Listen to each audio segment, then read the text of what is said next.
একদম চুপ। পুষ্পা বাবু যখন করবো ঘেউ তখন সবাই চুপ থাকবো, কথা কইব না কেউ। এই সিন্ডিকেট বন্ধ হইলে তোরা যেমন ক্ষতিগ্রস্ত হবি তেমন আমিও কষ্ট পামু। কারণ এই সিন্ডিকেট হলো পুষ্পার সন্তানের মতো, পুষ্পা হইলো সিন্ডিকেটের মা। কিন্তু সিন্ডিকেট এখন আর আগের মতো নাই, তাই আমাকে নতুন একটা ধান্দা ধরতে হইব। তবে কি এমন করা যায়? আপনি তো ভাইরালও না, ভাইরাল হইলে বই লিখতে পারতেন। ব্যবসা ভালো, আবার মাঝে মাঝে মেয়ের হাত ধরে ছবিও তুলে। বস কি এক কামে দুই কাম। এখন সফল হমু কি করলে ওই দেখো। পুষ্পা বাবু কবিতার কথা ওঠাতে আমার এক কবির কথা মনে পড়লো, যার অযৌক্তিক দরবারে গেলে আপনি জানতে পারবেন কি করলে আপনি সফল হবেন।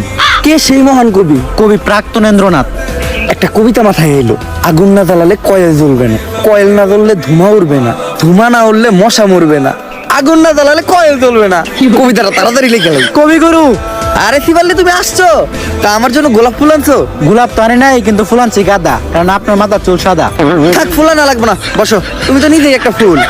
কবিগুরু, আমি জানতে চাই বর্তমানে কি করলে সফল হওয়া যাইব? বর্তমানে সফল হইতে গেলে সেলুনের ব্যবসা দিতে পারো, কারণ সেলুনের ব্যবসা যারাই শুরু করছে তারাই আজকে সফল। ঠিক আছে কবিগুরু, আমি যাই। তাইলে এই ঘটনা, সফল হইতে গেলে আমাকে এখন একটা সেলুন দিতে হইব। যা এখন একটা সেলুন দেওয়ার ব্যবস্থা কর। সেলুনের ব্যবসা দিতে হইলেও কিছু যোগ্যতা লাগে। হয় আপনার টিকটকার হইতে হইব, নইলে আপনার বউ ব্যবসা করতে হইব। আমাকে এলাকায় একজন টিকটক বিশেষজ্ঞ স্যার আছে, ইনি হচ্ছে ওই টিকটক বিশেষজ্ঞ স্যার। এর চলাফেরা দিকে তো সার কম, ম্যাডাম বেশি মনে হয়। বাউ, টিকটকাররা সব উপরে দিয়ে স্যার, ভিতর দিয়ে ম্যাডামই।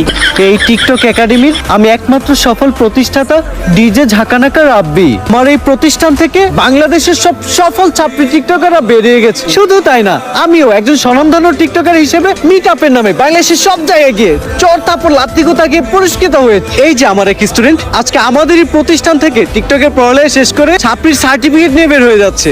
ভবিষ্যতে ওই বাংলাদেশের টিকটকে রাজ করবে। কিন্তু ওই কেমনে আপনি টিকটকে রাজ করবেন?